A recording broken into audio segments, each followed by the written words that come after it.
Good evening, ladies and gentlemen.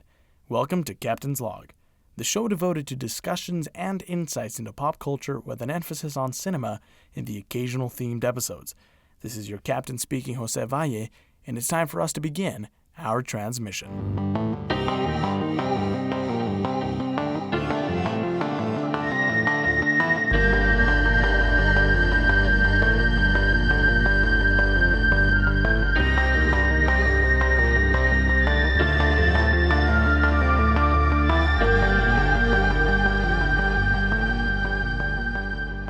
Stardate 08/02/2019. Welcome back, ladies and gentlemen, to another episode of Captain's Log.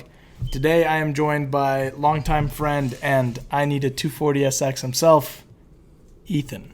Welcome to the show, Ethan. What's up?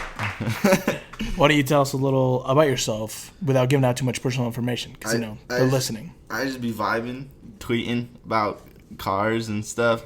I like cars. That's my. I'm so sorry. No. Just I just be tweeting about cars, bro. That's what I like. I like cars. You're into cars. Yeah, I'm into cars. I like everybody cars. Scion FRS, ladies. I'm also affiliated with Ricer Gang. If anybody knows what that is, I don't know, ladies. I know I'm gonna have to do that.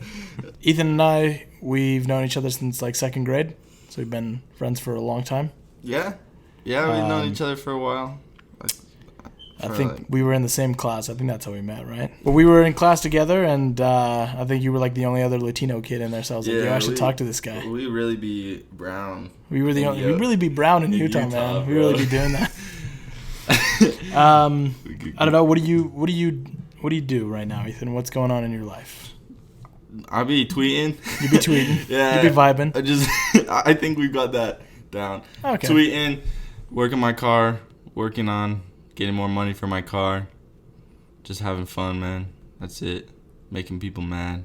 I respect that. Yeah. All right, so I'm going to tell you the layout of the show. So the show is like devoted to discussions and insights into pop culture with an emphasis on cinema. So like occasionally I'll do a themed episode. So like during Halloween I did like Halloween episodes. And then today we're doing a themed episode because it's all about like conspiracies and stuff. So the layout of the show is I'll do a news segment where I like talk about just like any big weekly news involving cinema. And then I do a recommendation segment where I recommend movies and stuff.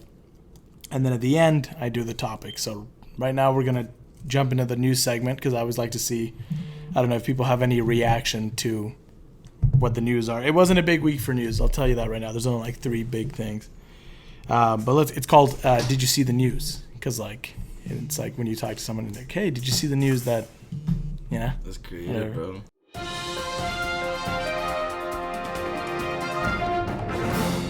All right. Did you see the news that Hobbs & Shaw is on its way to $5.8 million at 3,400 North American locations on Thursday night previews alone? So just off like Thursday night previews, it's already made $5.8 million. That's an interesting movie to bring up because like the car community, like that's what I'm mostly involved in. Can I say stuff? Yeah, go ahead.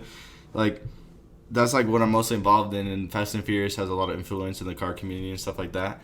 But the Shaw guy, I think it's the Caucasian bald guy. Yeah, the British dude. Yeah. He killed one of the main characters in Tokyo Drift. Yeah. So like I don't really like want to watch it because like Han was like Han or whatever. Yeah. Was like the coolest guy like for me in like the whole Fast and Furious series.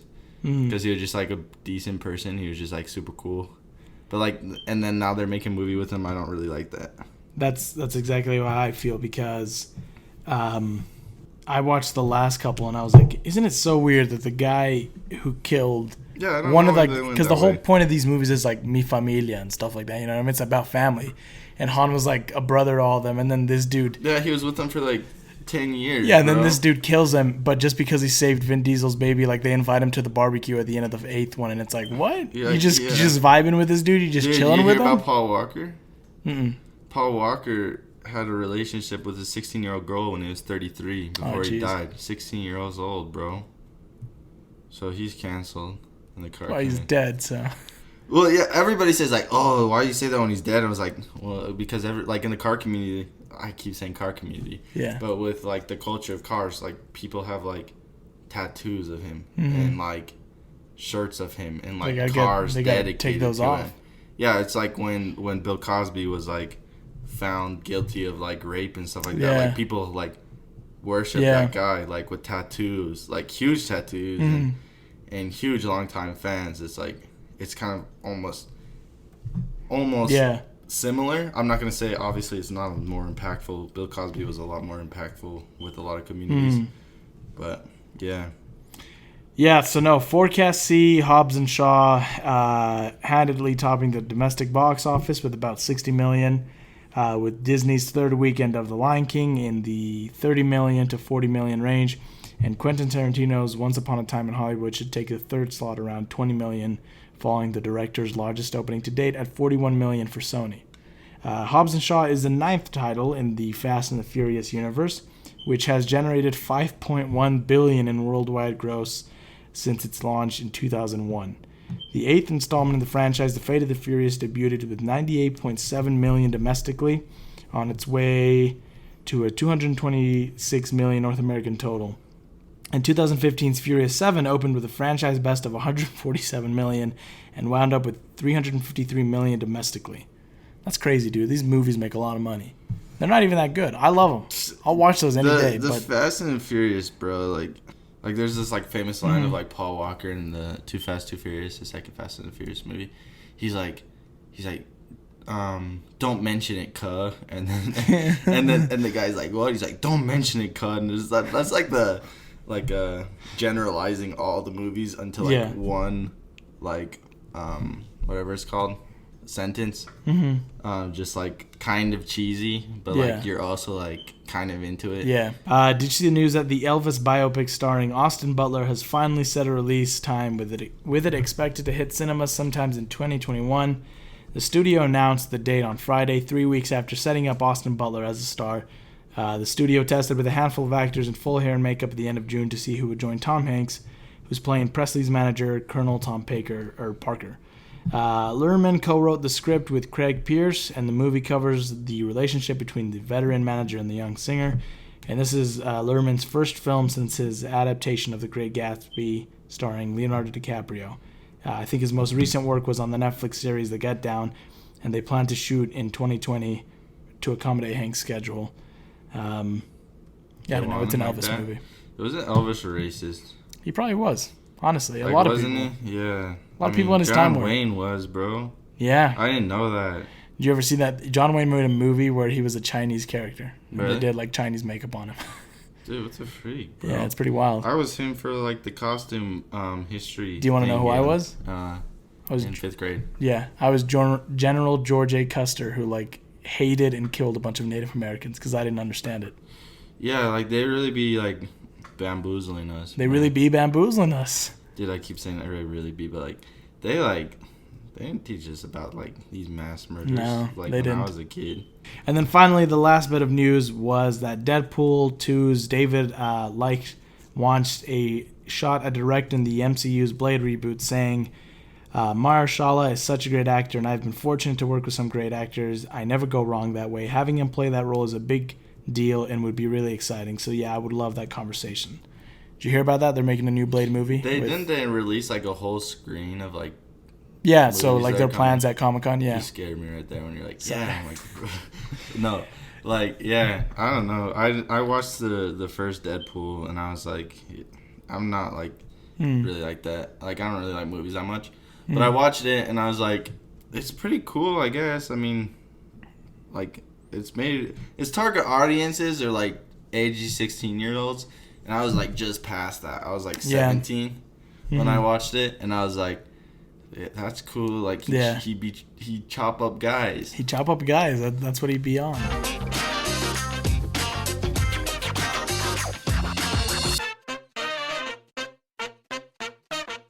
All right, today I have a couple of recommendations for you all. 2 musical-related ones and 2 cinema-related ones. The first on our list is George Ezra's album, Staying at Tamara's. Now, this is an album that I love because, one, I love George Ezra. If you're not a current George Ezra fan, but you are a fan of indie music, folk music, I would say definitely check him out. A lot of people know him from the song Budapest from his first album. It's a good song. Arguably, though, my favorite from that, and what I think is a better song, is Blind Man in Amsterdam. But yeah, so that's George Ezra. He's got a beautifully unique voice. I'd say it's very reminiscent of early, I'd say mid 1900s style of sort of folk Americana sounding voices.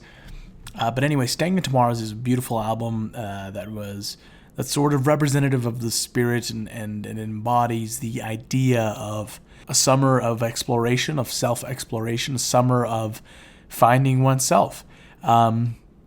He came up with the album when he went on an extended holiday to Spain to sort of find inspiration for his upcoming musical projects. And he stayed in Spain, and he stayed at this Airbnb that was owned by a girl named Tamara. And all the songs are sort of influenced by his experience while he was in Spain. He'd go into town and speak with the locals, and then there was one hill where he would just go and sit there and watch people and just enjoy the day and soak in the sun and sort of the moment. And I think this whole album as a whole is very representative of that idea that you should take a moment to just relax and live in the current state that you're in, but also embodies that idea that, summer is a time to find who you are, because you're sort of on break for most of us at this young age, you're sort of on break from, college or the stress of the regular life.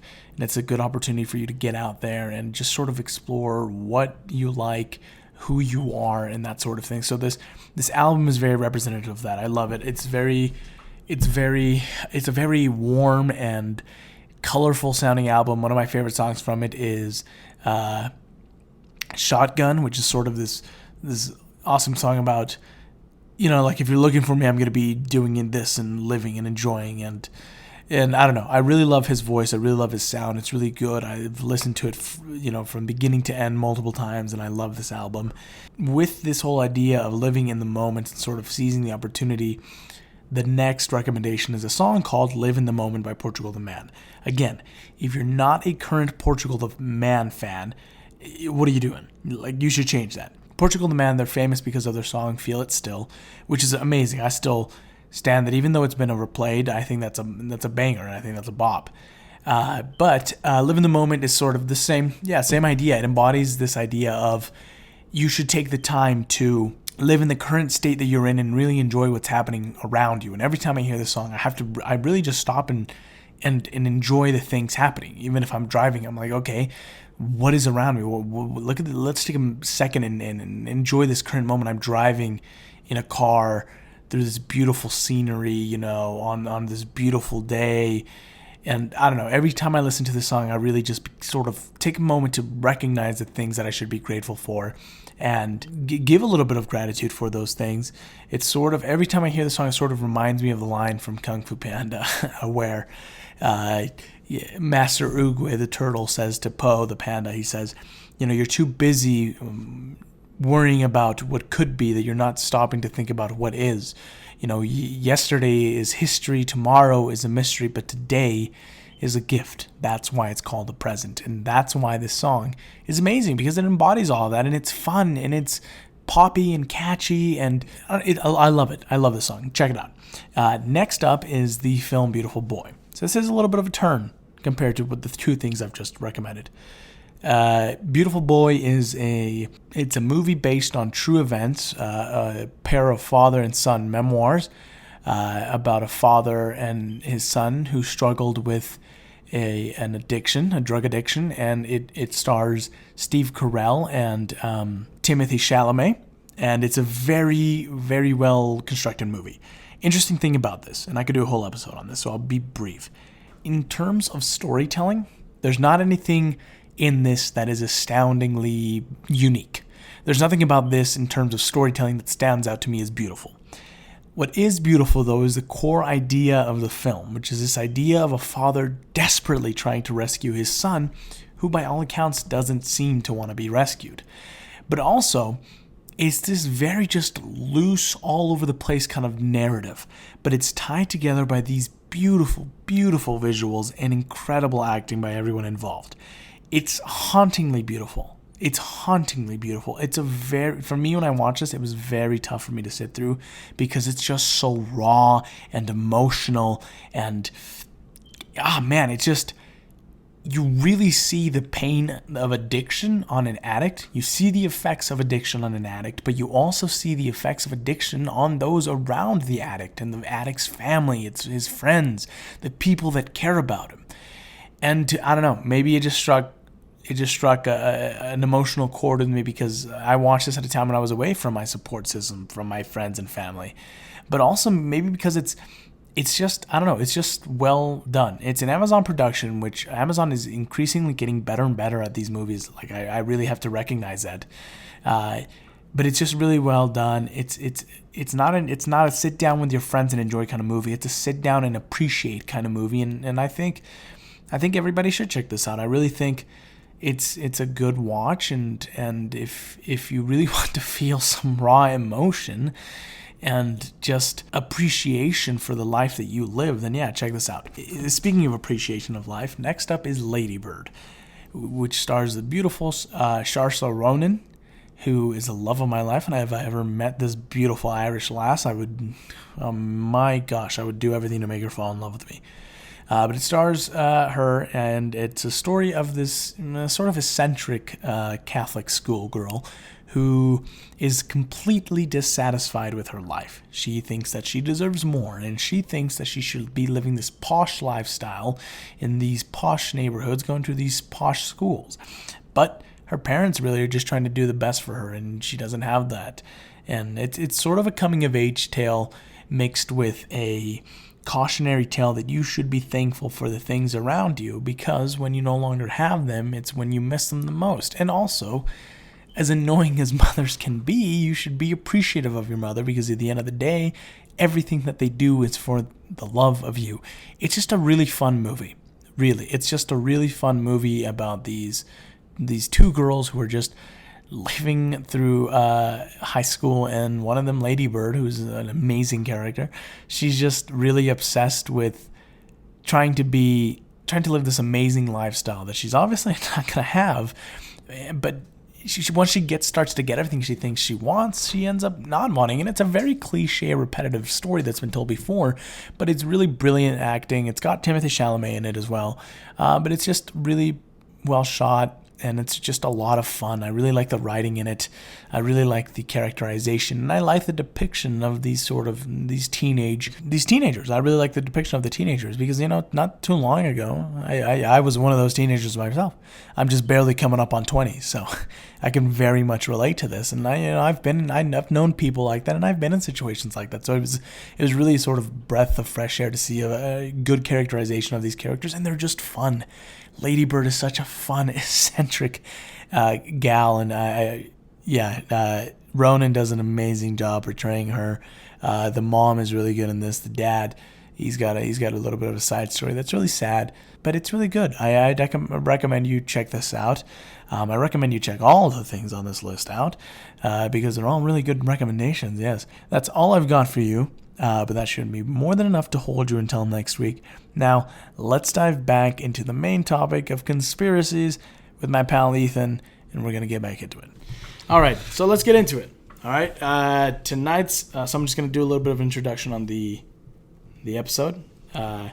Tonight's episode was inspired by my recent rewatching of The X-Files, which is a show centered on the paranormal and the idea of evidence of extraterrestrial life being covered up by the government and the powers that be. Have you ever seen The X-Files? It's pretty boring, I'm not going to lie to you. The song that's like, 1 week, I've not seen you, that one. And he's like watching X-Files with the lights on, and then I asked my mom, I was like, yo, what's like X-Files? And she was like, oh, it was like a show in like the 90s or something. Yeah, right? It's like about these two FBI agents, and like one of them is like obsessed with finding like evidence that the government's covering up stuff because his sister was abducted, and then the other one is like your classic aliens can't be real, even though like every episode she sees aliens. She's like, oh, there's got to be a scientific explanation. It's pretty good though. It's boring. Don't get me wrong. Like you got to really like that stuff to watch it. Yeah, no, I mean, I don't know anything about that. I'm not cultured that way, bro. I'm sorry. No, it's all right. I'm not built like that. You're what? So an idea that at first may seem like nothing but nonsense, but if we look deeper and are willing to suspend our preconceived notions of what constitutes its truth, and we're willing to accept the fact that historically speaking, governments, specifically the U.S. government, have for one reason or another purposely withheld information from the public and operated in the shadows. And if we form it, this sounds like an essay. I wrote this. You wrote it? I wrote this. Like by hand? That's crazy, bro. And if we form a desire for explanations and information, and if we embark on a journey with one principal belief that the truth is out there, then perhaps we can begin to enlighten ourselves and begin to believe, because I want to believe, and you will too. What? Because that's one of the lines from the show. It's like, I want to believe. That's like their big thing. Okay, well, like, do you believe in extraterrestrial things? I do, yeah. Like what? Like, what's your extent? Like, are you thinking, like, aliens are already here controlling us? Or is, like, aliens, we know that aliens exist? Or like, what is the line drawn for you? I'd say, without getting, like, super in-depth into it, I think that aliens exist out there. I don't think that aliens are controlling us. Like, I don't think that, like, the government is in on a deal with them. But I think the government knows they exist, and maybe the government has recovered spacecrafts or like bodies and stuff, and then they are covering up. Because like if you look at Roswell, I don't know, I think it's on this list. Yeah, I heard of that. Yeah. But yeah, when it first happened, the Air Force the next day reported we found a spacecraft, and then they reported. And then the next day they were like, oh, it's a weather balloon. Yeah, it was a weather balloon. But like immediately, yeah. Yo, I thought that was I read that somewhere before, but I thought it was I don't know. Keep going, sorry. No, you're good. Okay, so the cover-ups and conspiracies that we'll be presenting today aren't proven, but some are, and I will make sure that we both know which is the truth and what's speculation. But let's get into it. All right, so we talked about this one, but out of all the breaches of medical ethics, I think there isn't one that's more messed up than the Tuskegee syphilis experiment. So it was a study, if you can even call it that was conducted by the U.S. Public Health Service working with the Tuskegee Institute. Oh, is that where they tested? Okay, sorry. Yeah, no, yeah. So it happened from 1932 to 1972. It was where they recruited 600 men, 399 that tested positive for the disease, syphilis, which is like a sexually transmitted disease. Mm-hmm. So they got 600 men, 339 that were positive for this disease, right? Mm-hmm. And they never told them like what they were bringing them in for. They were just like, "Hey, you give us your blood," and they would get free medical care. And so even when penicillin came out that could treat the disease, they kept doing it. And basically, the whole point of this test was just to see how it killed people, and they just got all these black men to come in and just watch them die over years. They're all and some of them didn't even have the disease. Like they gave it to them to see the effects of it, and it went on for like that's like some Nazi stuff. Yeah, it went on for like 40 years until like in the 1960s. This guy, his name was Pete Buxton. He was a social worker. He like came across reports and he was like, somebody should do this. And then he went to his superiors and they were like, no, don't talk about that. So he leaked it, and they shut it down in 1972. How do you even leak something in the 60s, bro? It was the 70s, but yeah. It was the 60s. How do you leak it? Yeah. He literally like took the report and just gave it to a friend. Really? That's all, yeah, pretty much. Dang, that's not WikiLeaks. That's some next level stuff, bro. It's crazy. Yeah, no. But yeah, like have you heard of Chernobyl? No. Okay, so I did like a whole the nuke place that you can like go to now, but like it's messed up and it'll probably kill you. Yeah. Yeah. So in 1986. They went there in Top Gear. Oh really? Yeah, and they did a test of they had their fuel on empty. Or not on empty, but like close to empty or something, and they just see who ran out of gas first in Chernobyl. Really? Yeah. Dude, that's scary because like. I hear most parts of it's not too bad, but some parts like you still really can't go to. So basically it happened like 1986. There was this plant in the Ukraine, in Chernobyl, Ukraine, that they were like doing a standard test to see how long like the reactor would keep running without power. But what happened was one of the fuel rods got stuck. And I don't know how reactors work, but that's not a good thing, right? Yeah. So it overheated, and then all the water inside started steaming, which caused like explosions. Yeah. And so a bunch of radioactive gases. Yeah, there's a whole town there too. Huh? Yeah, so there was like Chernobyl. Did it kill them all or what? No. So, but a lot of it released all these gases into Chernobyl. So what made them think that was a good idea? idea? Like, yo, we have like a population of 5,000, and we're just gonna see what happens. Well, because the thing that it was like they built the plants, and then the towns built around it for all these workers to live there with their families. Yeah. Yeah, and but so, I mean, like, still, like, no, it's a dumb idea, but I guess that's like a standard thing they do is just turn them off to see how long they last, and then they turn them back on to test them. That's weird. But it's pretty dumb. Yeah. Sorry. But yeah, so I don't know how these things work. Yeah, so like it caused the steam. It caused a bunch of explosions. It released all these gases into the air, and 2 workers died immediately, and then 8 more died from radiation poisoning. It released all this crap into the air for 10 days. So for 10 days, just like all the air above Ukraine was just like filthy, like smog and everything. Like people, like you couldn't fly over basically. And what sucks was all the winds carried the radiation. Salt Lake City when there's no rain for 2 months. And Salt Lake City in the winter. And all these winds carried this radiation like across the Soviet Union and into other European countries. And the Soviets didn't tell anybody until the Swedish government was like, why is there all this radiation in the air? And so like they sounded an alarm to let across the country. And then Gorbachev, who was like the president of the Soviet Union, he was 3 weeks later. Presidents? Is it a democracy? Well, no, back in the Soviet Union, I don't know what he was called, but like the leader of the Soviet Union. Like they do now. They have a democracy? Kind of now, yeah. The Russians, yeah. They elected Putin? Yes.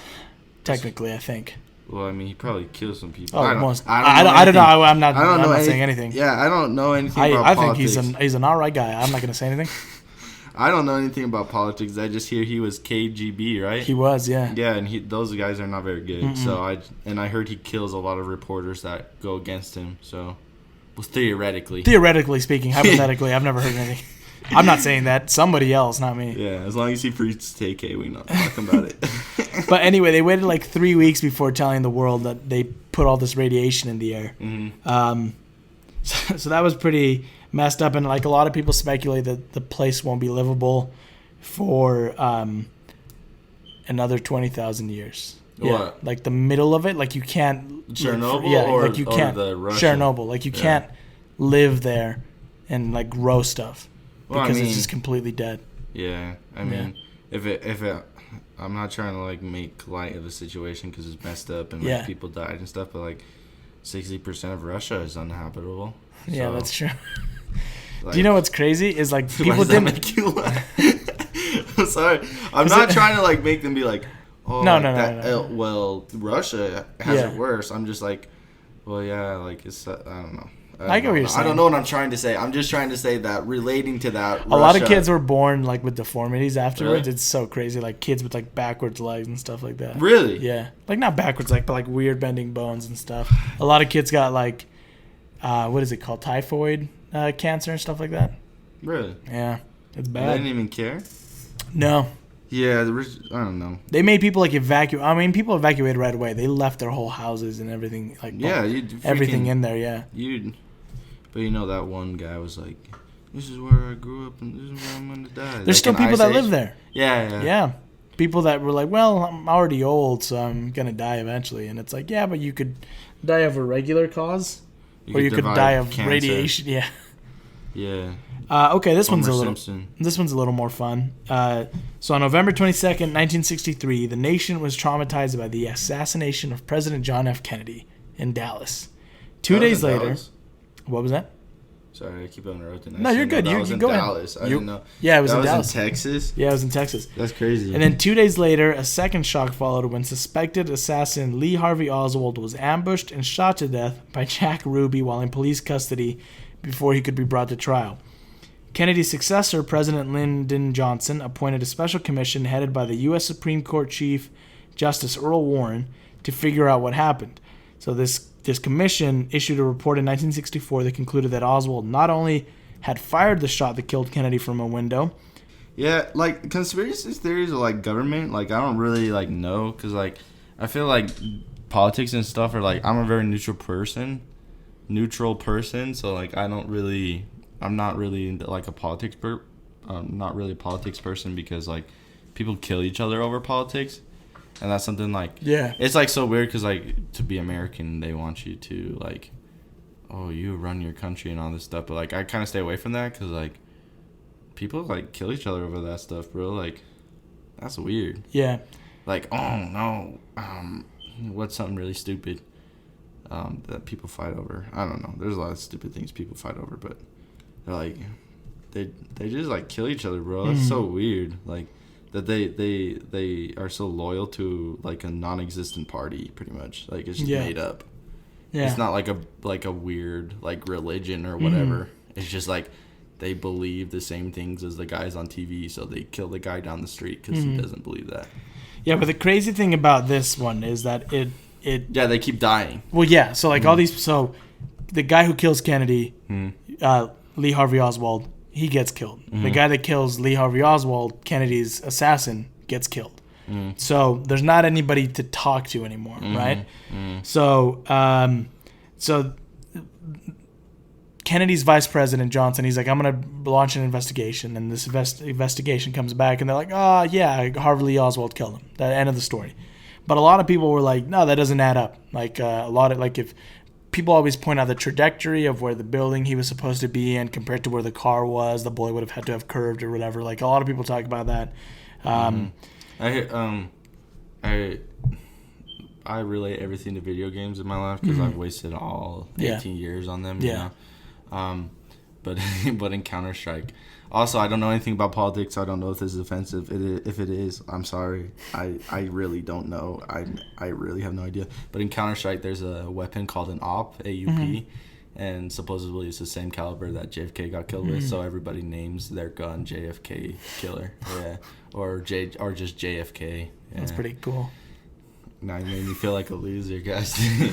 I'm sorry, I don't know. I get you. Yeah. Okay. But people keep dying. So like, people were like, this is weird. So in 1967, these colonists, they came up with this theory, and they were like, he wasn't killed by a lone gunman, but in retaliation for the CIA's plot to kill Castro, who was like the Cuban dictator at the time. Fidel Castro. Yeah, the CIA. So basically, they were like, the CIA had neglected to inform the commission of these plots. So while the commission was doing their report, the CIA never told them that all this had happened. So even though both Oswald and his killer Ruby had a number of conspicuous links to Cuba, for example, Oswald tried to talk to the Cuban embassy in Mexico City at one point in the weeks before he did this. And they had the documents of that? Yeah. They document that? Yeah. What would the Cuban embassy do? Well, that's why people think that maybe somebody was talking to him. Well, yeah, maybe the Cubans are such an idiot. I thought that like he was like killing JFK for like the honor of Cuba. I'm like, what are you gonna? If I was at the embassy, I'd be like, hello, and he'd be like, yo, I'm gonna kill JFK. I'd be like, yo, bro, like. No. Just like hang up. I don't know what I do. Yo, don't do this for us. You're like, yo, bro, like, I don't know. We usually help people when they're lost in a different country. So so there was another this committee in 1979 was like, Kennedy was probably killed as a result of conspiracy, but they couldn't say who was involved. And then in 1963, this DA released pictures that proved a conspiracy that showed a district attorney. Okay. Yeah. So this district attorney, Jim Garrison, he released pictures that showed a federal agent picking up a .45 caliber bullet and clenching it in his fist as he turns his head and walks away. So this is what makes people think that the CIA had him killed and he had all these people covered up. Because isn't that like suspicious for this? He took the bullet that he was killed with. Yeah. So this never found. So this federal agent, this guy took pictures of this federal agent walking over, picking the bullet that he was killed with, and like walking away with it, not bagging it or anything. He just walked away with it, like disposing of evidence essentially. Right. I think we've talked about this before. I think JFK was killed by the CIA. Wasn't there something like Trump released? Yeah, so Trump released the Trump campaign released a bunch of documents that were like, look at all that were like about these crazy experiments and attempts that the CIA had been doing during Kennedy's presidency, and they were like out of control. Like they were doing whatever they wanted. Kennedy like talked about how they needed to be canceled and like they needed to be shut down because let's cancel the CIA. We should cancel the CIA. Honestly, they're canceled. But like he talked about how like they needed to be shut down because like they were too dangerous. Yeah. Like they were just overstepping boundaries. I think I had talked about the heart attack gun on this because they actually created that. Really? Yeah. But anyway, yeah, I think he was killed by CIA. I think in retaliation for him making them look bad and for Kennedy sending them to do all these like operations that didn't work, like the Bay of Pigs, which was where they tried to invade Cuba with these like exiled Cubans, and then they got captured and they were like, yeah, the CIA hired us, and it was Kennedy who asked them to do that. So like Kennedy just kept making them look bad. Why do they call them pigs like that though? The Bay of Pigs? No, that's what the bay was called. Oh, I thought JK called them. They probably would, honestly. But anyway, so yeah, I think they killed him in retaliation because they were scared that he was going to shut him down. They were like, he's got to get taken out. But like, what do you gain from that? Like, that's like the only. Well, sorry, let me get closer because I'm kind of echoey. Like, what do you gain from that? Because like, I feel like, oh, we're doing all these experiments on people. Don't let us stop us. Like, what do you gain from a heart attack gun? Mm-hmm. Nothing. Exactly. They're just doing it because they could. I know, and but Kennedy was like, why would that make you mad? Like, oh my gosh, they're gonna take our rights to the heart attack. Well, gun. Because they were scared they were just gonna get shut down completely. So the theory why would that is matter either? Because now all these people are out of a job. You know what I mean? Like these are people who don't. They think. I know, but you got to be rich to work in the CIA. No. Yeah, I know, but these are people who think that what they're doing is right. It goes back to your whole argument of people willing to die for like a party or an idea. These are people who are like CIA. I bleed I bleed the CIA. You know what I mean? Like I live and breathe the CIA. Yeah, like peaked high school players. Yeah, exactly. The high school players that peaked in high school. And so I think that the CIA was like, this guy's threatening to shut us down. Like we don't like what he's doing. He should be taken out. This next president, his vice president's not going to do anything because he doesn't even know about what we're doing. So they do that. Lyndon Johnson becomes president. He doesn't care. He's got like a bunch of other crap to worry about. It's like never happened, you know? Yeah.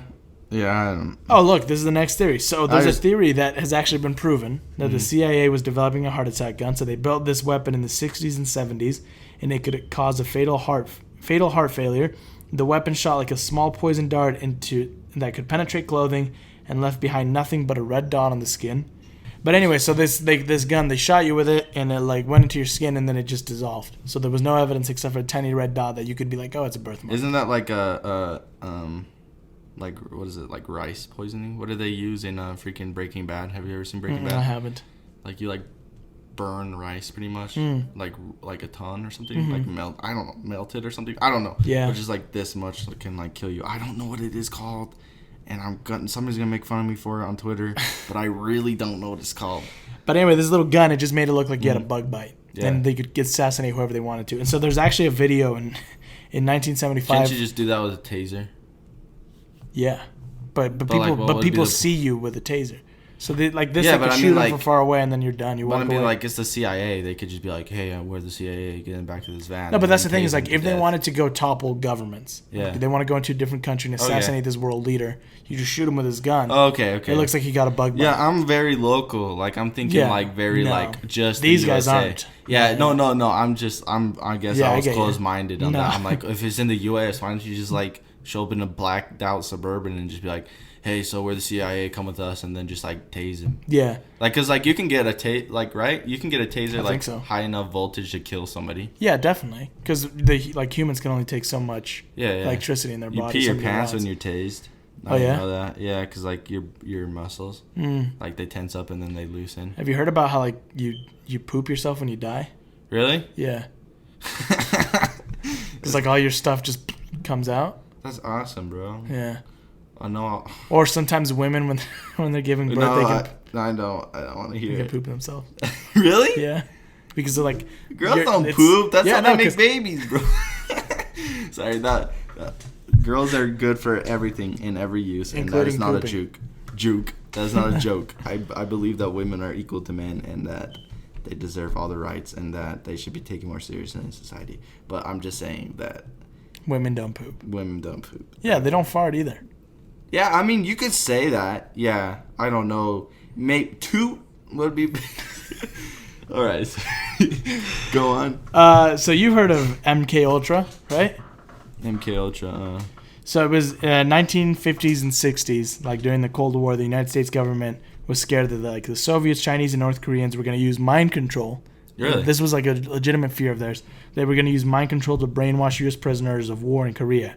So the director of the CIA, this all goes back to the CIA, Alan Dulles, he approved this project called MK Ultra in 1953. Mm-hmm. It was this project aimed to develop techniques that could be used against Soviet bloc enemies to control human behavior with drugs and other psychological manipulators. Yeah, but that would be like chemical warfare, huh? Exactly. Like they'd drop a bomb and then all these people would be like, yo, I hate. Or they'd get prisoners and they'd subject them to like all this, like they'd get them like on acid and flashlights and stuff to where they would just melt these guys' brains essentially. And they'd send them back out for good. Yeah, exactly. Like they could use them for like farm work or something just like my IQ kind of stuff. Like, right. Like they wanted to be like, how do we But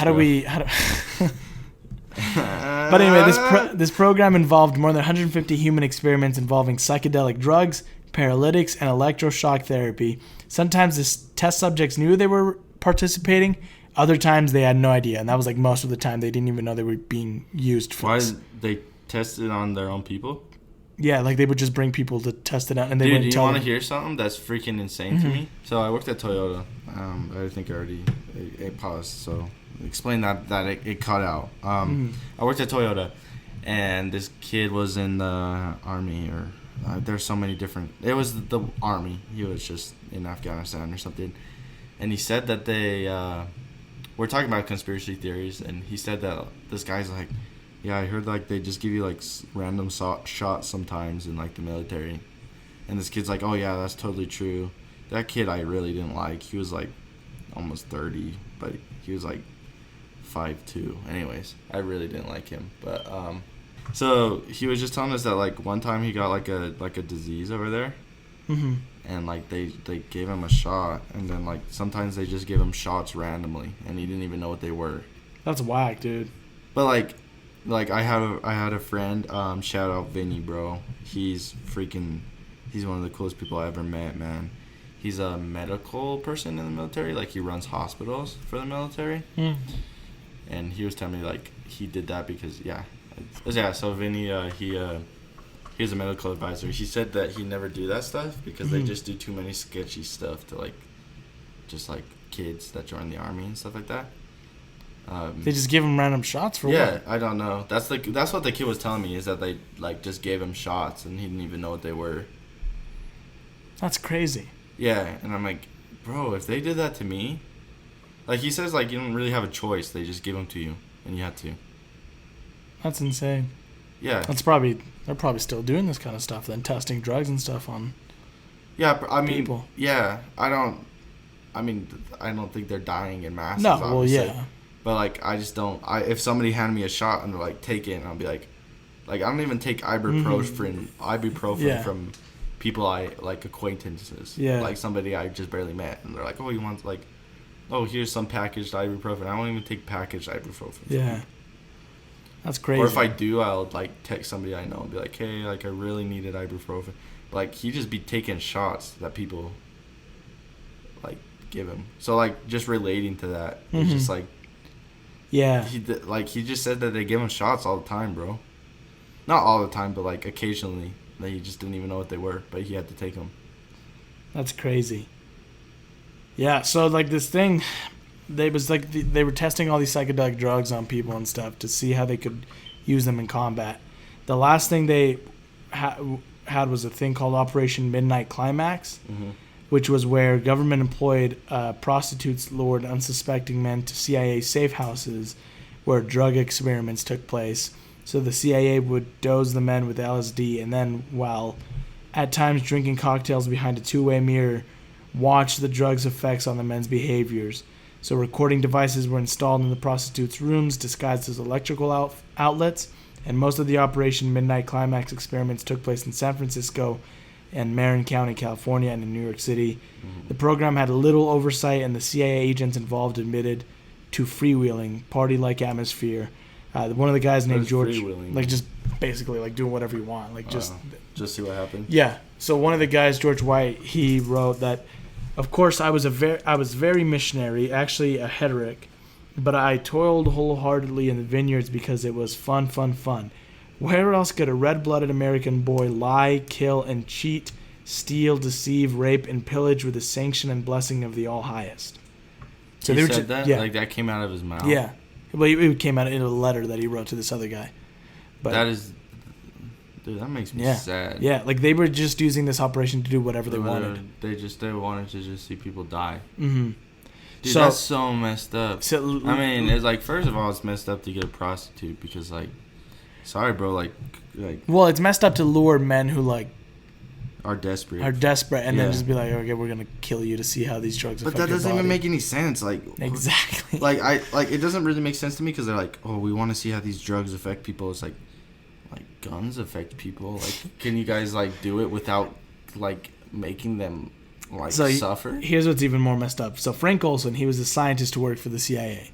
At a 1953 retreat, he drank a cocktail that had been secretly spiked with LSD, and a few days later, on the 28th of November in 1953, he fell to his death from the window of a New York City hotel in an alleged suicide. So they made it look like it was a suicide. He wanted to kill himself. So the family of Frank Olson decided to have a second autopsy performed in 1994, and a forensics team found injuries on the body that had likely occurred before the fall.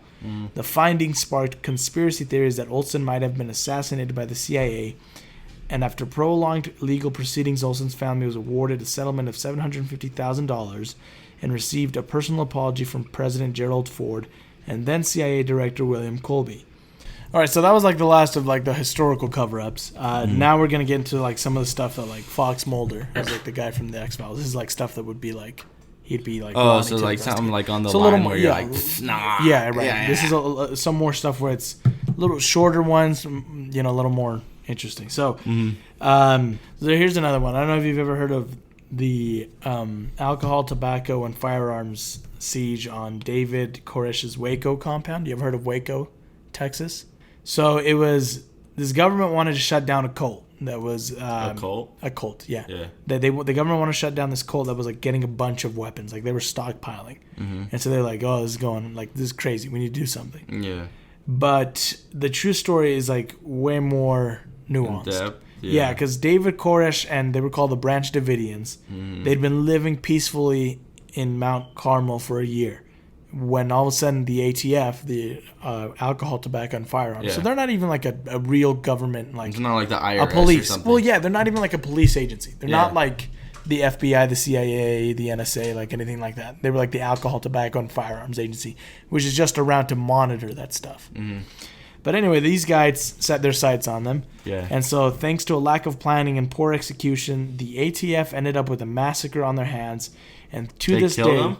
Yeah, so all those people. To this day, we don't really know what happened. They had this siege where they would like come out and like give yourselves up. They didn't want to give themselves up, and randomly this fire started. The government says that the people inside set the fire. That doesn't make sense. It doesn't make sense and so like people died in the fire and in shootouts, and they just like killed everybody there. So a lot of people don't know what really happened. If it was the government that just was like, you know what, or they're just like insane, or they were like really crazy. Yeah, but a lot of people think... Yeah, there was the one guy who drank all that Kool-Aid that, like, killed them. No, yeah, I know that one, but I'm talking about the Pythagorean theorem guy, the guy that came up with that. Oh, I don't know. He was like... I don't know if this is true. My 8th grade math... This is a conspiracy My 8th grade math teacher said this, but he... Anyways, so he just told me one time that the guy that created the Pythagorean theorem was in a cult, and they worshiped certain things in the cult. And one day they just burned themselves all to the ground. Oh, jeez. Yeah, so like I can see, I guess, if that story is true, yeah, I could see how, I guess, they could burn themselves alive. But have you ever heard of Bohemian Grove? Mm-mm. Okay, this one's a little weird. Is it the next one? Yeah, it's the next one. Okay. So it's not like one of the most hidden secrets, but it's one of the weirdest. So it's a campsite in North California that you can visit anytime you want. Like you can go to this campsite anytime, except in the middle of July, when it plays host to a 2-week encampment of the world's leaders. Like people from all over the world, high elite people, men. They're all men. They all come to this campsite. The Bushes have been there. Like they all come for for 2 weeks. And once they're there, you can't enter. And if you get hired to work there catering, you can't take pictures. You know what I mean? Like anything that happens there stays there. Like, people don't even know what goes down there. Yeah. So there have been a lot of theories as to what happens, from orgies to cannibalism to even like satanic rituals. At one point, the Franklin child prostitution ring, which is like this big prostitution ring, was linked to the Grove. What's a prostitution ring? It's like where you like have all these kids that are like prostituting themselves. Kids? Yeah, it was a child prostitution ring. Yeah. That's disgusting. So some people linked it to the Grove, and they were like, "Oh, this is where it's happening," or whatever. So there's been like a bunch of investigations, but no one really knows what happens. Like what happens in Bohemian Grove, it stays there. You want to see? Look at this picture. Let me show you this weird picture. So they have like this giant owl statue, and they all like people have like snapped this one picture where they all gather around this giant. This is a picture there. Yeah. So this is like one of the things that happened there. Bohemian Grove, yeah, that's Bohemian Grove. They all gather around this. It's supposed to like signify wisdom or something, but it's weird as hell. Like it's sketchy. And like people really be like, yo, like Nixon went there, Reagan went there, the Bushes both went there. Like it's this giant thing where all these men, and it's all men. There's no women? Nope, no women go there. It's all men. It's kind of sexist. It's kind of fucking weird. Why can't the women worship Satan too? Yeah. Women can do anything men do, so. Exactly. Yeah. Don't worship Satan. No, that's not a good route. So here's another one. It's called the Majestic 12. Is the code name of a supposed secret committee of 12 scientists, leaders, and military leaders and government officials that was formed by President Truman in 1947 under the task of recovering and investigating a downed alien aircraft. So this cover-up allegedly came to light in the mid-'80s when a UFOologist received a mysterious envelope that contained pictures of 8 pages of documents that appeared to be briefings describing Operation Majestic 12. Mm. So this is like what we're talking about Roswell, like where... Oh, this is like, Roswell? Yeah, so this was like supposedly a team that the president at the time, Truman, was like, hey, go and like recover this, study it, see what's going on with it. And it's supposedly, it lends credibility to the fact that the government found an alien ship there and they covered it up. I don't know if they did, but I think it's really suspicious what went down there. Because originally, the rancher that found it, he said he found what was like, he saw bodies in the wreckage. Yeah. And then he said it was this weird, like, tinfoil bendy metal. Yeah, that was like harder than anything. Right. Yeah. And so he called the police, and then the police called the Air Force who were nearby. He fumbled the bag on that one, bro.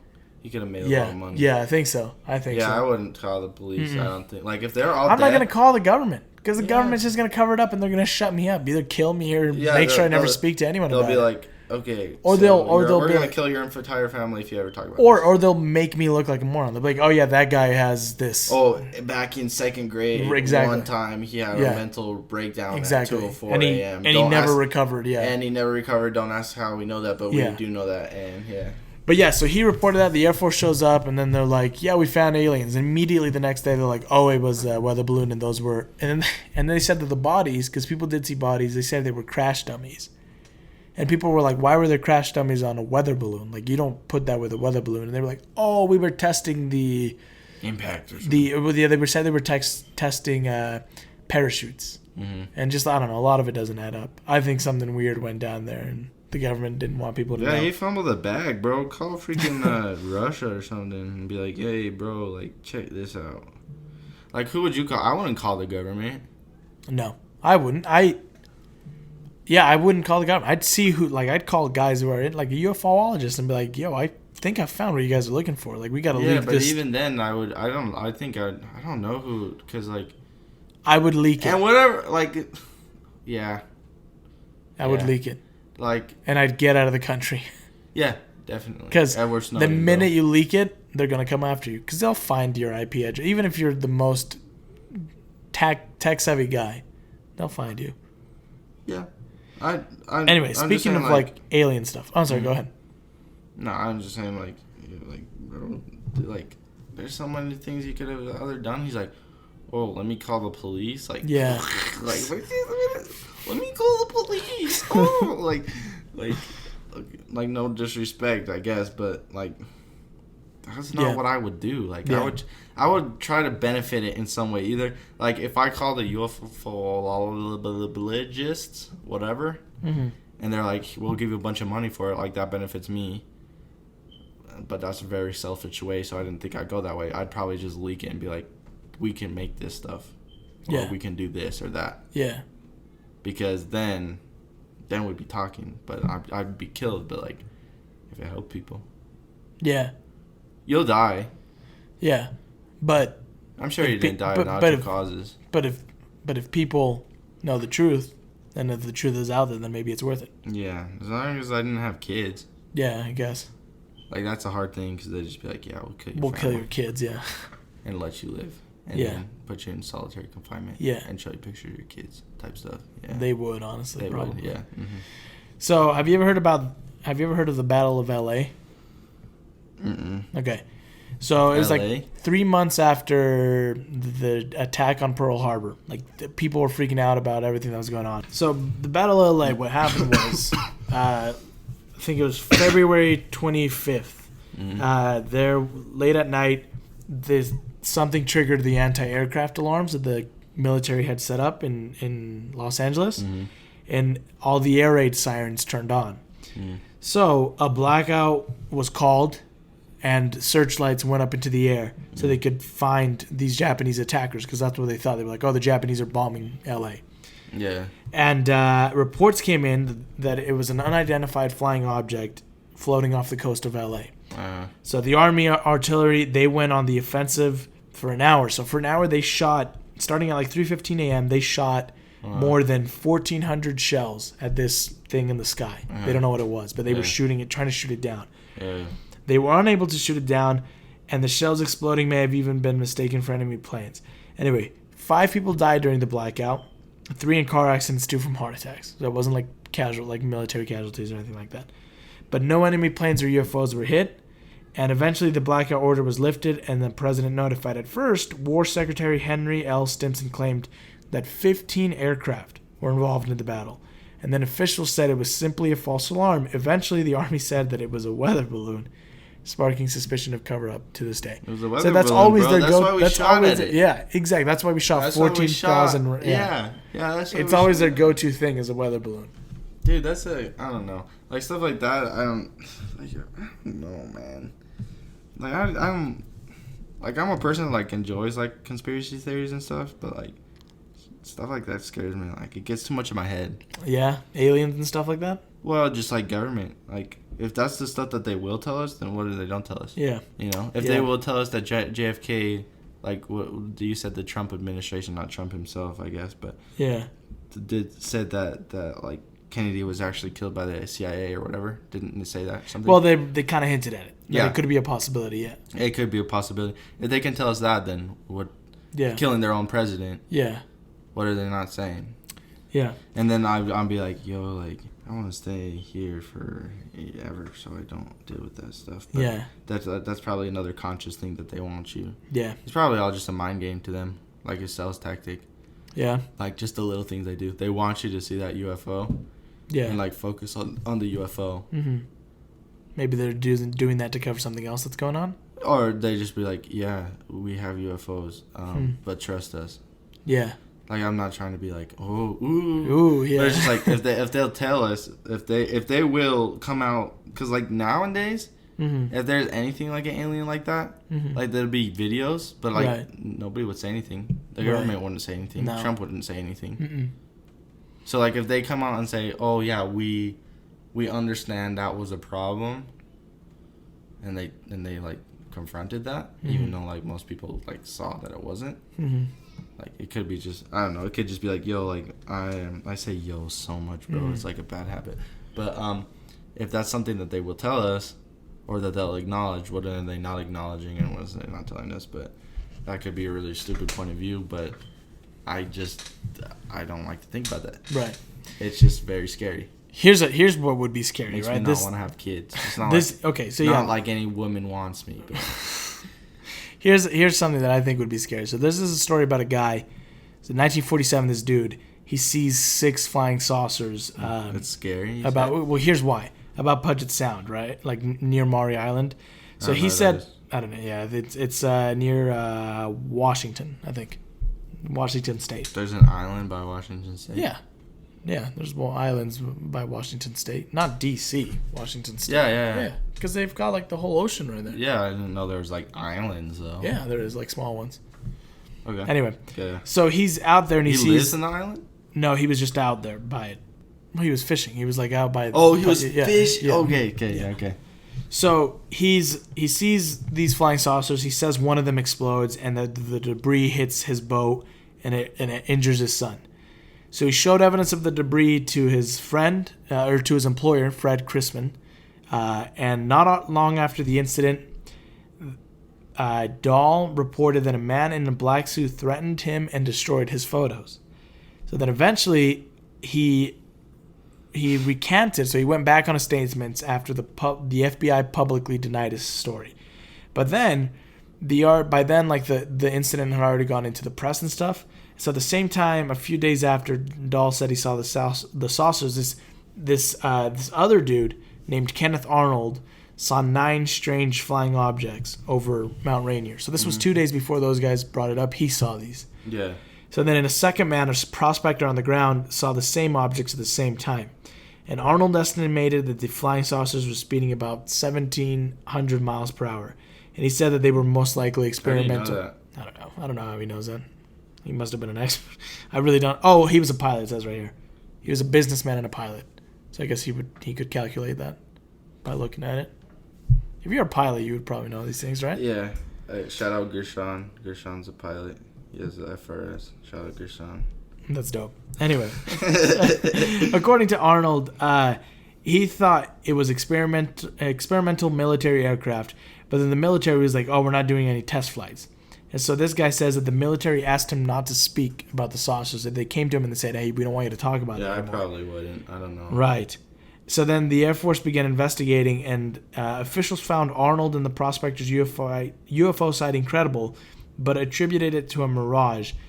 And so they were like, yeah, these guys were just imagining it. This was another instance where they covered it up. So anyway, this all kind of builds up to this big announcement that happened in 2017. There was the news that there was news about a program called the Advanced Aviation Threat Identification Program, which was this thing where the government was like, yeah, we've been studying UFOs for the past 10 years. Like, they admitted to it. They were like, yeah, we've been investigating all these cases to see if there's anything that's credible and to see how and if we could protect ourselves from some sort of Space Force. Space Force, exactly. Anyway, so but when this program came out, a bunch of footage was leaked that the government had kept. Yeah. These were taken from like military planes. One of them was a video that revealed an encounter between an FA-18 Super Hornet and an unidentified flying vehicle. So it was seen along the East Coast on this like infrared targeting system. Yeah. And the craft that it was fast moving, about 45 feet long, without wings or exhaust plume, and the pilots tracked it to about 25 feet above the Atlantic Ocean as it flew away, and it simultaneously rotated on its axis, and no explanation ever emerged. Is that what it's like based on, like in cartoons and stuff, the US UFOs when they they go? Yeah, so he said it wasn't like a circle one. It was like kind of like a cigar shaped thing, and you can find the video online. It's just it's not in detail though. It's in infrared, so it's heat signatures basically. Yeah. So it flies, right? They follow it. What would you do if you're the pilot? Like, dude, the guys are like, the guy keeps asking, like, hey, do we have somebody out here? Like, we're following this thing. Is this us? Is this, like... Yeah. And then they're like, no. Do you have weapons on you? And then he's like, yeah, I've got these missiles. And they're like, okay, good. And he's like, well, what do I do? And he's like, the guy's like... They're like, just keep following it. Just keep seeing, like, keep following. They're probably just as freaked out, or they know, or they know, and they're like, we need to see what this is. Like, we need to track it or something. Yeah, I don't know. So anyway, he sees it fly right, kind of like this. It goes above the water. These two guys, they say they're kind of seeing it rotate, kind of like this. So you can find the video of the first one, though, of them following the first one, and it's weird because it doesn't move like an airplane would. Like, it's not very like it's kind of whizzing all over the place. But they don't know what it was. If aliens are so smart, why can't they just drive? Idiot boy, why don't you just hide, idiot boy, from the U.S. government's airplanes? Calling them out right now. Aliens are canceled. Dude, aliens are gonna come after you.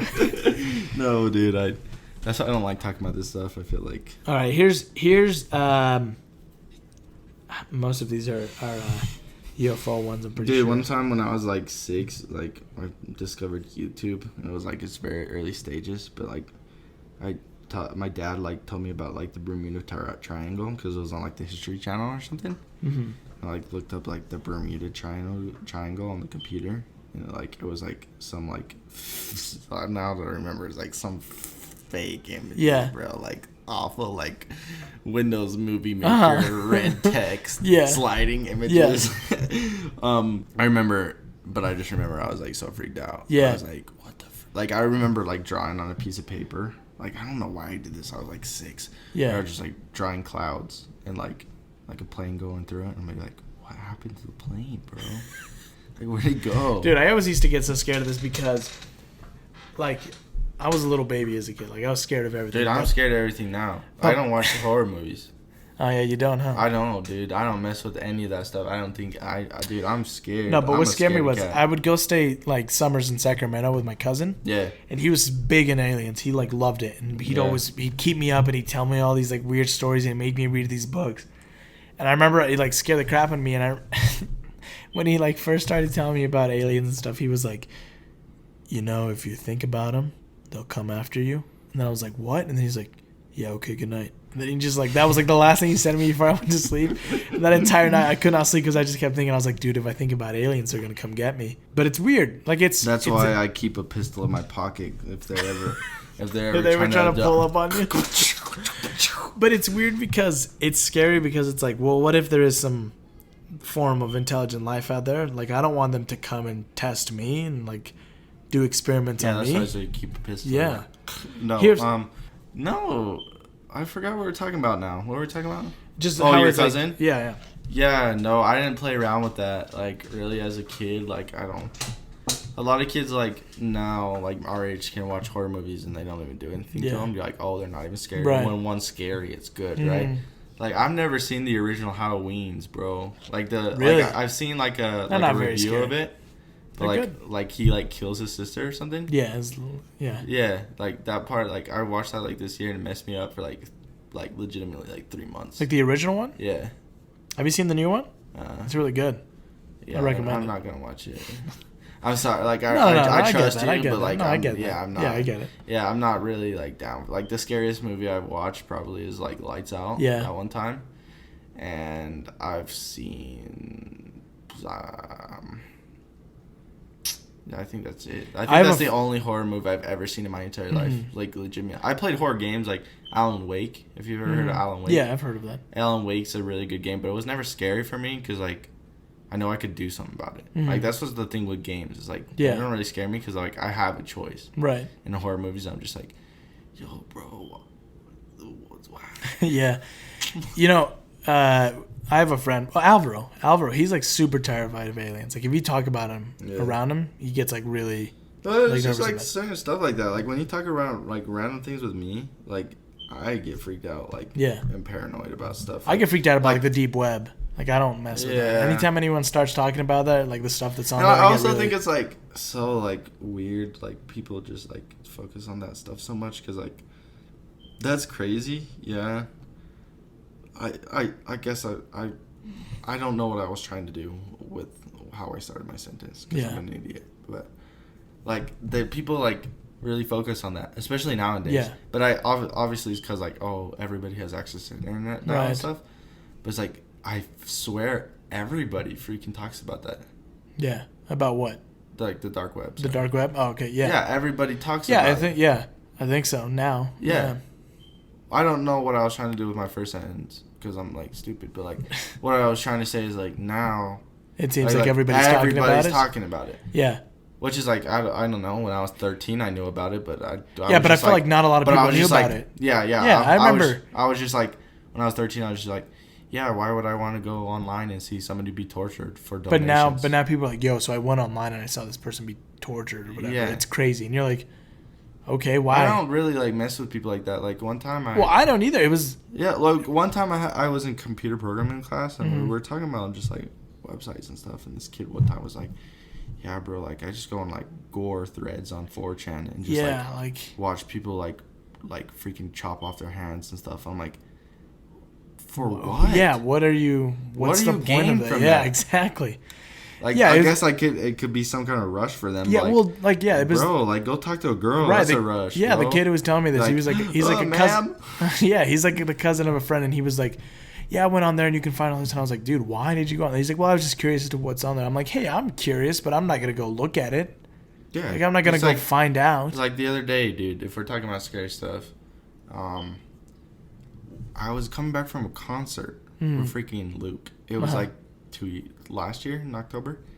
And we're coming back from a concert. We're going back way from, and we're coming back. And in the middle of this road, there's just lady, like it's like almost 1 o'clock in the morning. There's this lady in front of the road, and like I slow down because I think she's crossing. She started walking towards me, and I said, I don't play with that. I put that bit in second, and I freaking went on the other side of the road, completely opposite, and I just.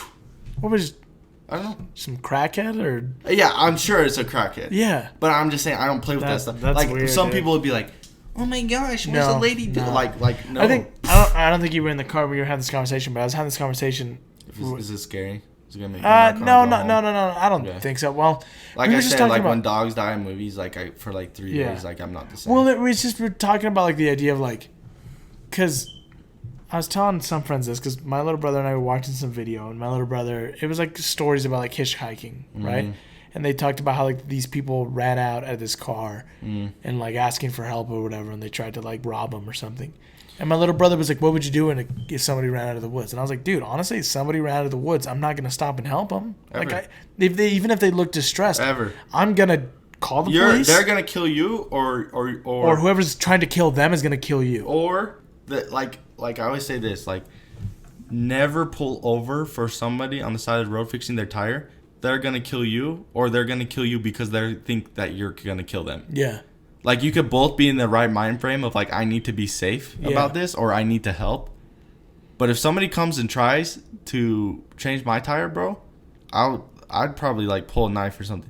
Like, I'm not, like, that person. No, but yeah, like, if it's like, I'm not like dead guy. middle like, of the night or something. And no, not even in midday, bro. Mm-hmm. Like, you're not coming anywhere close to my car. Mm-hmm. You're not coming anywhere close to me at all. I will, like, I'm not, everybody knows on Twitter, I'm not that guy, bro. I'm not that gangster kid. Yeah. But if somebody comes to me and says, "Hey, can I help you with your tire?" No, you can't help me with my tire. Yeah. People have insurance for a reason. Why the freak are you pulling over for people?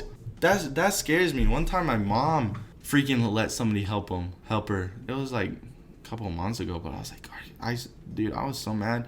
I would never yell at my mom. But well, it's because you never know what people's intentions are. Like, but why would I ever let somebody I don't know when I'm in a situation where I'm stuck? Why would I let somebody that I don't know try to help me? Yeah. If you're like, dude, like the other day, freak, bro. Like, stuff happens to me sometimes, not all the time, obviously. I'm not that person. I don't really talk about this stuff. I don't want to be really involved with it. I want to go in my life. I don't really think about this stuff. But, like, some stuff happened to me, and I'm just like, dude, I don't even play with that, like, at all. Like, at all. Like, kids be playing with Ouija boards. Yeah, dude, I wouldn't. For, like, what? No. For what? Yeah. Like, dude. Just get clout, you know? Clout points? Clout from 11-year-olds? Dude, clout points from, like, spirits? Afterlife clout? You go to heaven and God be like, yo, so you got like 6 jaw coins. No. Like, that stuff I don't play. Like, with that lady that one night, I was just walking. That's creepy, dude. Dude, if I was alone, I'd probably, like, freaking, like, flip the heck out.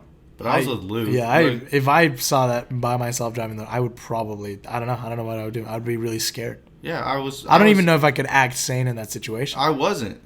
I was on the other side of the road. It was like 1 a.m, no cars or anything. Like, I'm lucky I saw her because it's, like, down by, like, that convenience store by the hospital. Oh, okay, and so there's, like, lights from the dealership, the car dealership. It was down. Like, that hill. Okay. On the back way. Uh-huh. And I'm like, why the I looked at Luke and I said, I don't play with that. You're not going to come to my car at 1 o'clock in the morning. That's so weird. Yeah, dude. Like, that is weird. Like, I didn't like that at all. But that's, like, the one thing that's kind of stuck with me. I'm not scared to drive at night. No, yeah. Like, well, I am. I'm always scared. I'm always like, on the edge. But like country roads scare me the most. Yeah. Yeah. Yeah. And I don't go past the looking point up in Niblo, the looking point, like the one that's like 10 minutes up the canyon, for a reason. Yeah. Without somebody in a right. car. No, yeah, I would never. Yeah. I'm not an idiot. Yeah. I do this. Like, I like where I live because it's enough that I have neighbors and people around me. Mm-hmm. But it's not enough where it's like traffic every day. Right. See, like that was the one thing that I was the most scared of about moving out to like Iowa, because it's like you watch all these movies about like, or you hear these stories about people in these middle of nowhere places, like their car breaks down and they just disappear.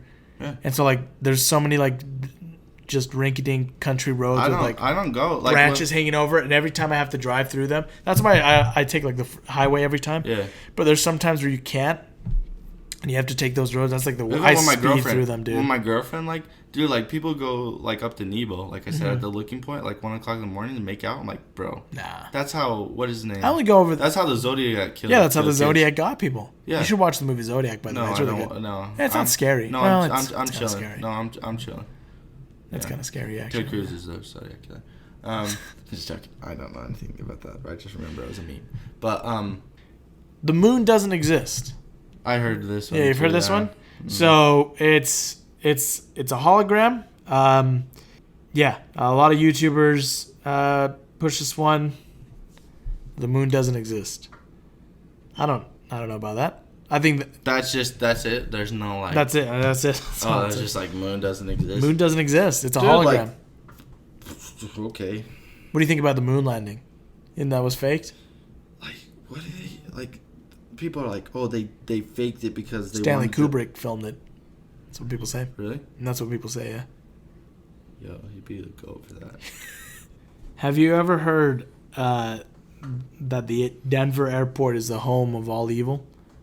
You ever heard of the conspiracies about I've heard the Denver airport? There's like underground. Yeah, there's like underground tunnels. I read it in a Guinness World Records book. Yeah, and people say that there's like signs all over the airport. I went there. I didn't see any of these murals, but they have like these weird murals. Apparently, I had a layover there, but they have all like these weird murals like this. That makes no sense. Like, what is this? You know? And then they at the gate they have like the weird horse with the red eyes. Yeah. Have you seen that? Yeah, I've seen that. Yeah. Like I said, it wasn't a Guinness World Records book. I don't know why it was in it, but I think it was. I don't remember. Horse? I was like 10. I don't know what. I think what it is. I seen that on freaking BuzzFeed Unsolved or something like that. Yeah. Weren't they there? And then also, I guess one of the terminals is decorated with a massive statue of Anubis, who's the Egyptian god of death. I didn't see any of this. Again, like I landed and it just looks like a normal airport. Yeah, I want to go there. I probably didn't walk around. I mean, I didn't because I was getting there on my flight. But have you heard that we live in the Matrix and the billionaires are trying to break us out of it? No. Okay, well, people. So Tad Friend claims that people in Silicon Valley are obsessed with the idea that we're all living in a Matrix-like simulation, and some are taking that obsession a stage further. Two tech billionaires have gone so far as to secretly engage scientists to work on breaking us out of the simulation. Oh, really? So I thought they were like outside the simulation, and they're like breaking. So Elon Musk has talked about this. Really? How he said that. Well, and even scientists have said that it's mathematically possible to have this reality be a staged one, like or the a simulated reality. Have you ever seen Rick and Morty, where they like make a universe in a cube, and then the guy in the cube makes a universe in a cube? Yeah. And he's like, my dad's death was worth nothing. I worked my whole life, and something's already done, and like, stuff like that. Like, dude, like that's the stuff I don't want to think about. Yeah, because like it when sucks. I die, bro, I just want to I want to chill with Jesus real quick, you know? Yeah, like I'm just trying to kick it with the homies. I'm not scared to like say that I'm like a religious person. No, yeah. Like if I die, I want to go to heaven. Yeah. I don't want to wake up. No, I don't want to wake up and. Yeah. Have you ever seen The Matrix? Yeah. Yeah. So you know how they like wake up in that weird tub thing? Yeah. They're all this shit. Yeah. Dude, and people point to this theory because they're always like, well, there's glitches in the Matrix, where like sometimes the stuff happens in life that doesn't add up. Like someone will look like someone else, and then people are like, it's a glitch because like they're the same program was replicated twice or something like that. No, yeah. Or it's just coincidence, like it. To be honest, bro, like stuff like that. And Elon Musk, I'm not a huge fan of. If you want to talk about cars for a second, Elon Musk is a manipulator. Yeah. I guess manipulator maybe not the right word, but somebody who likes control, a controlling person. All Tesla parts have to go through him. All repairs, all everything. You can't order a Tesla part because they don't have dealership by law. You're like right to fix. Mm-hmm. Like your own stuff. There's laws about that, as long as like you have the same tools as the dealership and stuff like that, but they don't have dealerships, so it's a loophole. So pretty much everything that you get from Tesla goes through Tesla. Mm-hmm.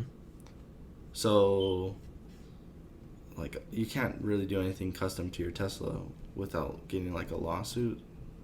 I don't know if anybody's got a lawsuit, but you can't even order lug nuts for your Tesla without getting in touch with a Tesla representative, and then you would have to take it to them. You can't even put on your own lug nuts.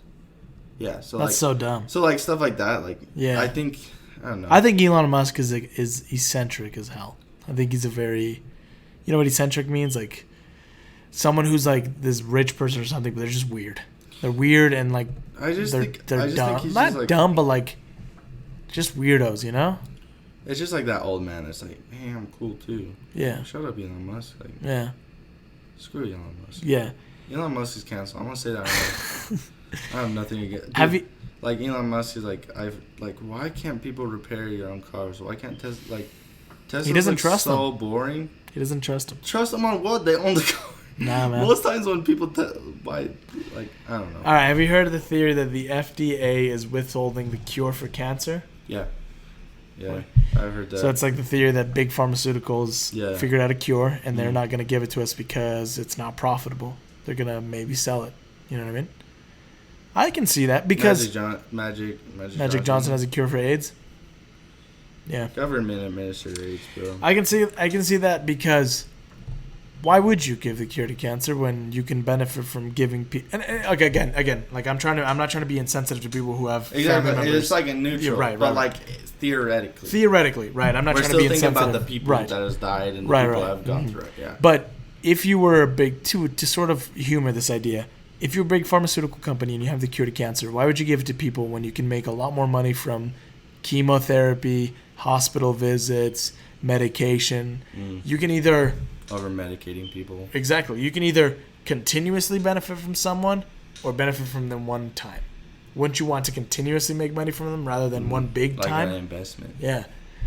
It's messed up to think about, but I think it could be a possibility that pharmaceutical companies have cures to things, but they just don't want to give them out. Yeah, definitely. Yeah. But, I mean, it's kind of weird. Like, if you think of it that way, like, there's a cure for syphilis, right? So, like, or polio. So, like, why did they do it with polio and syphilis? Yeah. Maybe it's different people controlling it. Maybe it's like that guy that bought that AIDS medicine and jacked up the prices. What was his name? Everybody hates him. I don't know his name, but he like bought some like STD drug treatment that helps people, and it was like $5, and he jacked it up to like $900 or something like that. I forgot his name, but everybody hates him. Yeah.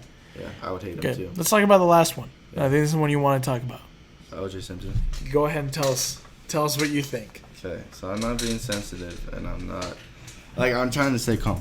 So like I'm not being insensitive to anybody, and I don't know how to say it. I don't. Well, we get it. Yeah. You're just saying this as an idea. Like as an idea. Yeah. OJ Simpson was like a person in like society that like nobody saw him, like especially at that time, like we still have problems with like racism and stuff like that. Like back then, like it's crazy. Like how like not long the LAPD ago, was one of the most racist organizations, and continuously continues to be. Just like OJ Simpson was never saw as like this race or this race. He was just OJ Simpson. Oh, that's the guy, OJ Simpson. It was like, I want to kind of relate him to like Shaquille O'Neal. Yeah. Kind of thing. Like you see Shaq in like all the commercials. Right. And he's just this lovable big old guy. Or like when Tiger Woods first came out. Yeah.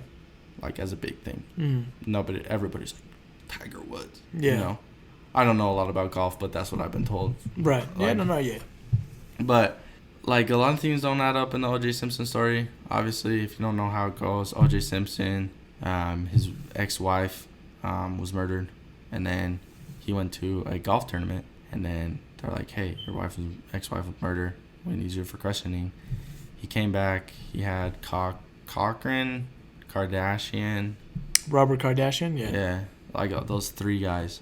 He had Kardashian, Shapiro, and... Cochran, or I whatever think it was his name Cochran, was. yeah. Cochran. But, and anyways, he was found not guilty. Yeah, Cochran. Yeah, see? Yeah, you were right. I'd be knowing stuff sometimes. Cochran, I keep saying it. As lawyers, and they said that they're the dream team, you know. Yeah. If those are the guys who want to get away with murder, that's how you do it. Yeah. So why I like kind of give the background of like I gave the background of OJ Simpson, which is like everybody loved him. Mm-hmm. He's also a phenomenal athletic player. Yeah. Great. Yeah. Athletic player. Mm-hmm. He I don't know. He was just like that guy in the spotlight. Yeah. So he had an ex-wife, whatever. She died. It's not whatever. Rest in peace. Yeah. But she died. Are we on like a time thing? No. Okay. Good. She died, and like whatever. Whatever to the story, like I said. Mm-hmm. But in the trial, a lot of people are like, well, OJ obviously did it. Like he left town right after that to go to a golf tournament. Mm-hmm. Like. Of course he did it. It was his ex-wife. He was probably had some prejudice against her. Or I don't know if that's the right word, but like he was just like mad at her for something. Yeah. He did it, right? Yeah. This is the only reason. The guy who led the investigation was racist. That came out in the court. Really. The head, the officer who discovered the evidence. Yeah. He called them right. He was outrageous, racist, yeah. Disgusting things, bro. Yeah. Like. Yeah, horrible person. Mm-hmm. Okay, so that doesn't really make sense. So you see a guy that has a lot of power in the LAPD, and then he sees a guy that everybody loves that is not his race. That's kind of sketchy. Yeah. Yeah, it's sketchy. Another reason is sus. Yeah, you could say it's sus. It's kind of sus, bro. Another reason is LAPD had no rules against changing their gloves or their DNA things. Mm-hmm. So they're like, oh, it's OJ's DNA. It matches. Well, how does it match if you use the gloves from the last crime scene? Mm-hmm. That doesn't make sense. Mm-hmm. What? Yeah. What? Yeah. The glove didn't fit. Mm-hmm. I mean, do you know how big his freaking hands are as a football player? Yeah. They're huge. Yeah. I know you're not really against. I know you're against that one. That you're like, oh, he made it not fit, but like. His hands are like twice or 3 times as big as mine. That glove fit in like his 2-3 fingers. Yeah. Another reason, I don't know. I watched the documentary on it, and it just said both sides, so there's no bias in it. Just exactly what happened. The police went into his estate or his place where he lived when he wasn't there without a warrant. Yeah, that is sus. And said that they found her blood in his room. If they weren't on a warrant, they were just two guys that jumped a fence and said that they found blood. I think that's pretty, like, I don't know, things don't add up. So in my opinion, because I'm a neutral person and it annoys people, but if OJ did it, the LAPD wanted him in jail so badly that they screwed themselves over. And I think that's what happened, yes. Or OJ just didn't do it. Yeah. It's crazy either way. Well, I mean, like, there's just so many. They just screwed themselves over. Yeah. If he did it. Yeah. And I know people always bring up the book that he wrote and stuff. If I did it or something like that. I don't know. But there's just a lot of things that, like, don't really make sense to me. Yeah. Like, it just, especially at that time, like, why wouldn't the racist LAPD director or whatever they called him want to take down this guy for that reason? Yeah.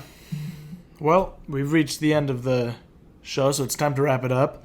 Ethan, do you want to plug anything? Where can people find you? Where can people follow you? So I'm tweeting at Christian Mom 1, 2, 3.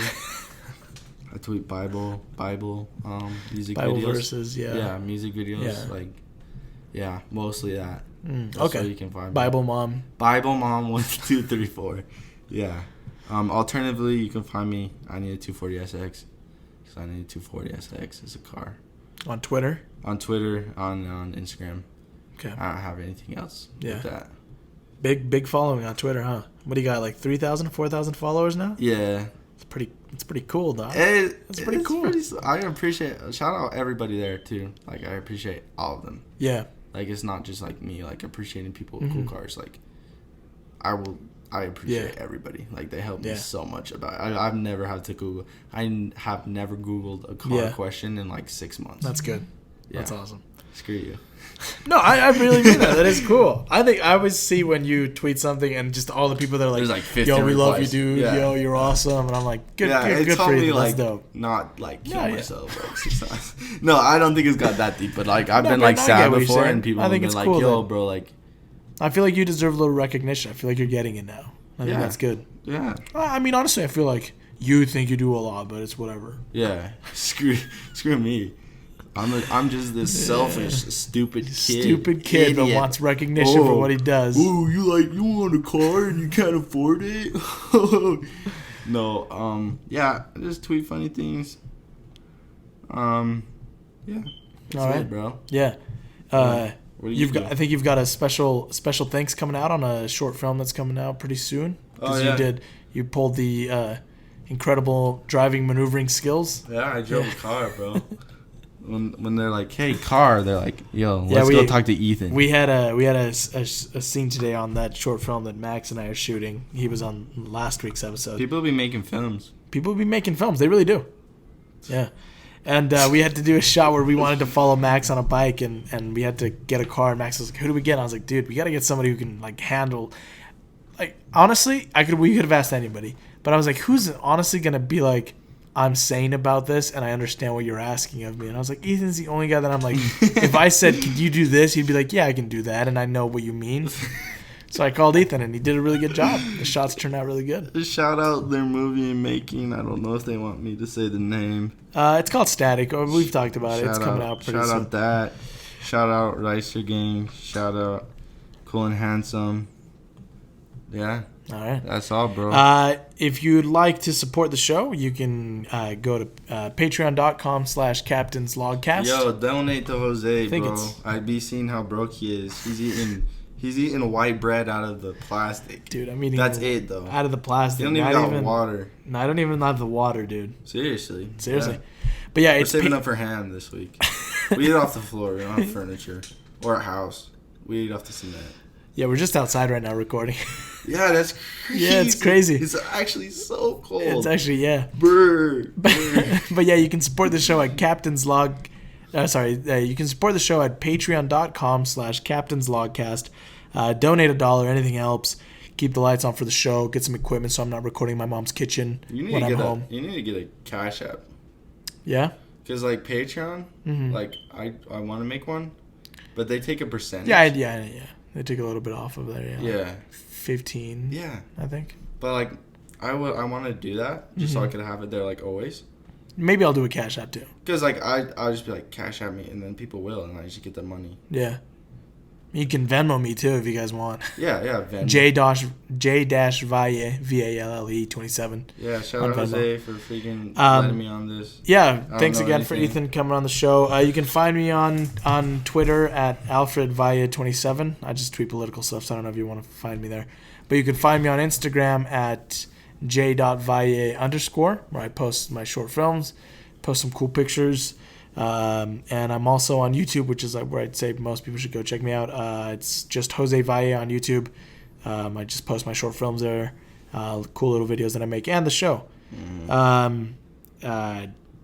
think that's all I've got. Yeah? Yeah. That's okay. all we got. And with that, ladies and gentlemen, we've reached the end of our show. Adam22 is a rapist. Oh, yeah.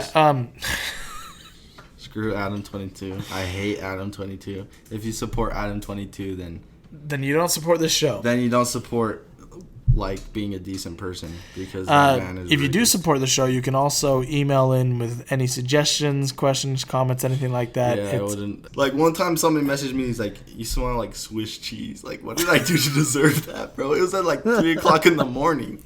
Like, keep you thinking about me at 3:00 in the morning. He's like, "Yo, you kind of smell like Swiss cheese." I'm like, "Who are you?" Somebody that thinks you smell like Swiss cheese. Dude. But yeah, if you want to write into the show, it's captainslogcast@gmail. Captainslog and then cast like podcast @gmail. Write in with suggestions, comments, anything like that. Tell me I smell like Swiss cheese. I don't know. If you want to, go ahead. Yeah, shout out to the guy that told me I smell like Swiss cheese. But yeah, anyway, we've reached the end of our show. Tune in next week at the same time on the same frequency for another episode. I've been your captain, Jose Valle, and this has been... this is Ethan. The science officer, mechanic, engineer. Actually, I'm a Christian mom. Christian mom, Ethan. Yeah. And this has been Captain's Log, and we've reached the end of our transmission. And remember, whether you're looking for life outside of this planet or just looking to the stars, never stop looking to the stars, because in them lies hope and beauty and crazy-ass conspiracies. And they're fake. The stars, yeah, they're not real. They're just holograms.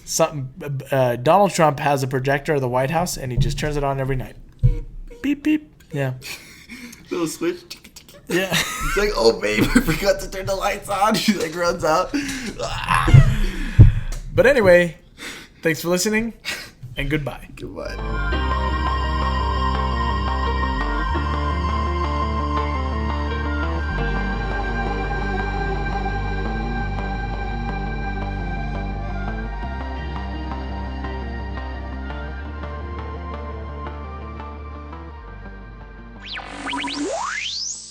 I'll be honest, yo. Just be like, yo, Scotty, beat me up. Scotty, beat me up. Yo, Scotty, beat me up. We chilling.